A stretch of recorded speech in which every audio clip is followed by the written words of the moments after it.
24 में से सिर्फ एक राउंड की अभी काउंटिंग हुई है, सिर्फ एक राउंड की।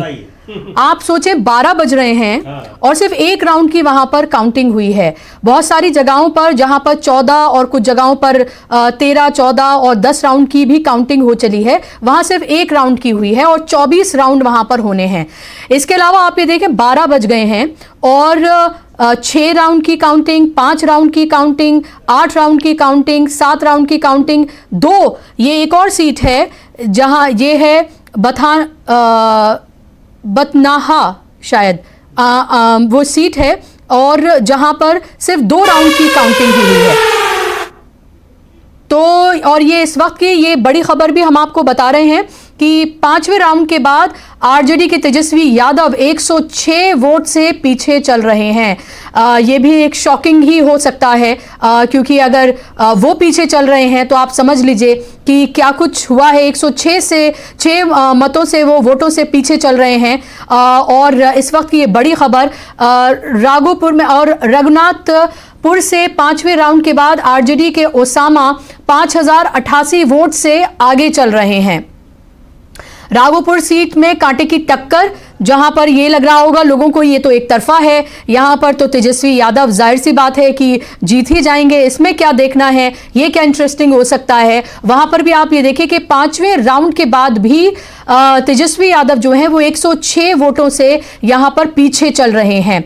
दानापुर सीट से 13वें राउंड के बाद बीजेपी के राम कृपाल जो हैं वो 4486 वोट से पीछे चल रहे हैं। दानापुर की हम बात कर रहे हैं और हम शहाब का आपको मैंने बताया और अब फिर से मैं बता रही हूं, उसामा शहाब जो हैं वो 5088 वोट से आगे चल रहे हैं। आपको पता है कि उसामा के इर्द गिर्द किस तरह की सियासत की गई, कैसे सांप्रदायिक ध्रुवीकरण करने की वो तमाम कोशिशें, वो तमाम चीजें जो है वो करने की कोशिश की गई। उनको इतना इंपॉर्टेंट बना दिया गया कि प्रधानमंत्री से लेकर गृह मंत्री योगी आदित्यनाथ से लेकर सबने उसका जिक्र किया। और अब आप ये देखें कि 5वें राउंड के बाद जो है वो आगे चल रहे हैं। दानापुर सीट से 13वें राउंड के बाद बीजेपी के राम कृपाल 486 वोट से पीछे चल रहे हैं। तो ये तमाम अपडेट्स हम आपको दे रहे हैं, जहां कहीं भी जो अपडेट हमें फिलहाल यहां पर मिल रही हैं कि कैसे किस तरह से कौन आगे और कौन पीछे चल रहा है। खासतौर पर जो बड़े चेहरे हैं जिनके को जानने में आपको ज़्यादा इंटरेस्ट और हो सकता है, वो आप देखिए कि क्या यहाँ पर हो रहा है। खासतौर पर इंटरेस्टिंग है तेजस्वी यादव का पीछे जाना, ये शॉकिंग है इंटरेस्टिंग से ज़्यादा। और काफ़ी देर हो गई है, काफ़ी देर से, हालांकि जो गैप था उसको कम किया है।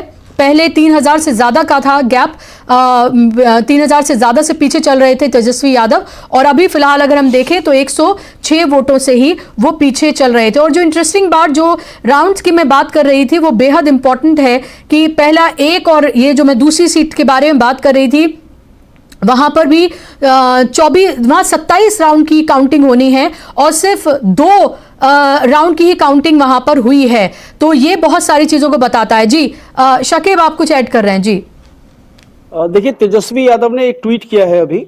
तेजस्वी यादव ने लिखा है, पटना में बैठे कुछ सिग्नल जो है उनकी फ्रेम जो है वो फ्रीज हो गया है। जिस ट्वीट की वो बात कर रहे हैं हम चाहेंगे कि तेजस्वी यादव का नहीं है, वो तेजस्वी यादव का पैरोडी अकाउंट है, उससे ट्वीट हुआ है वो। ओके, तो तेजस्वी यादव का भी कोई ट्वीट नहीं है। लेकिन अमलिंदु जी, जो आप बात कर रहे थे और फिर उसके बाद मैं शकील साहब आपके पास आ रही हूँ, पहले शकील साहब आपके पास आ रही हूँ, फिर मैं अमलिंदु जी के पास जाऊंगी कि जो फिलहाल जो ये तस्वीर नजर आ रही है, जितनी स्लो ये काउंटिंग है, क्या आधी रात तक हमें यहाँ पर बैठना पड़ेगा? शकील साहब देखिए, आप पिछला चुनाव याद कीजिए 2020 का, उसमें यही हुआ था। उसमें कई बार जो है हम लोगों को स्टोरी जो है जो अखबार में देते हैं वो रिहर्स करना पड़ी थी। तेजस्वी आगे चल रहे थे, तेजस्वी जीत रहे थे, आरजेडी जीत रही थी, महागठबंधन जीत रहा था और रात को मतदान केंद्रों के अंदर यह फैसला किया गया कि नहीं, हमें बीजेपी को जिताना है, हमें एनडीए को जिताना है। और आपको याद होगा कि करीब 52 सीटें ऐसी थी, 52, जहां 5000 वोटों से कम पर फैसला हुआ था। करीब 12 सीटें ऐसी थी जहां 1000 वोटों से कम पर फैसला हुआ था और दोनों का वोट परसेंटेज बराबर था। 37%, 37%, महागठबंधन का भी और एनडीए का भी। और फर्क कितना निकला वोटों में दोनों के? सिर्फ 12,000। ये आंकड़े याद रखना चाहिए। ये 2020 का चुनाव था पिछला। बड़ी मेहनत की थी वापस इसको जिताने के लिए, एनडीए को जिताने के लिए। तो कुछ भी हो सकता है। उनकी कोशिशें जो है, जो वो स्लो की जा रही है गिनती, वो इसीलिए की जा रही है ताकि हताश होके जो समर्थक हैं, जो एजेंट है, वो चले जाएं। जब जीतता है आदमी तो उसमें हिम्मत होती है, लगा रहता है, मतदान केंद्र में रहता है, मतगणना केंद्र में रहता है। और जब इस तरह के नतीजे आना शुरू हो जाते हैं, वो देखता है कि हम तो अभी 163 बता रहे हैं एनडीए को, वो 180 से ऊपर बता रहे हैं गोदी मीडिया वाले। तो ये सब जो है सोची समझी टैक्टिक्स है पूरी की पूरी। लेकिन चाहे जो हो, ये लोगों का विश्वास खत्म कर रही है। आप लोगों को निराश कर रहे हैं। वोट की ताकत से अगर आप निराश कर देंगे तो नेक्स्ट स्टेज क्या होगी? आक्रोश। निराशा के बाद आक्रोश, क्या वो अच्छी चीज है? आप उसको पैदा करने की कोशिश कर रहे हैं। इल्जाम आप लगाएंगे राहुल गांधी पे कि राहुल ने कहा युवा पीढ़ी से, जनरेशन जी से। लेकिन युवा पीढ़ी जो है, जेन जी जिसे कहते हैं, क्या वो इन सबको बर्दाश्त करेगी? लेकिन शकील साहब, अगर हरियाणा में बर्दाश्त कर लिया, महाराष्ट्र में बर्दाश्त कर लिया, तो क्या बिहार में आप कुछ देख रहे हैं कि बिहार की धरती, अब जाहिर सी बात है आंदोलन की धरती है, लेकिन हमने देखा है कि एक तरह का लोगों में एक मायूसी तो है ही, लेकिन जो हो जाता है उसको एक्सेप्ट करके बैठ जाते हैं। और ये आप चाहे कोरोना के टाइम से देखें, नोटबंदी से के टाइम से देखें, जब अपने ही पैसों को लेने के लिए लाइन में लोग लग गए और कोई उस तरह का बड़ा कोई आंदोलन, आक्रोश हमने नहीं देखा। यहाँ अगर उनके वोट की ठगी हो रही है, तो क्या आपको लग रहा है कि वाकई में अगर ये रिजल्ट में तब्दील होता है, जो इलेक्शन कमीशन फिलहाल उसकी वेबसाइट पर जो हम देख रहे हैं, तो क्या बिहार में किसी तरह का कोई आक्रोश, कोई आंदोलन आप देखेंगे, या बिहार भी उसे इसी तरह से एक्सेप्ट कर बैठ जाएगा? बुशरा जी, आपने हरियाणा का जिक्र किया, बहुत इंपॉर्टेंट जिक्र किया। हरियाणा के लोगों में गुस्सा था, मगर वहां जो विपक्षी दल था जो बन गया कांग्रेस, उसके नेताओं की सबसे बड़ी गलती थी। वो उसको आंदोलन के रूप में परिवर्तित नहीं कर पाए।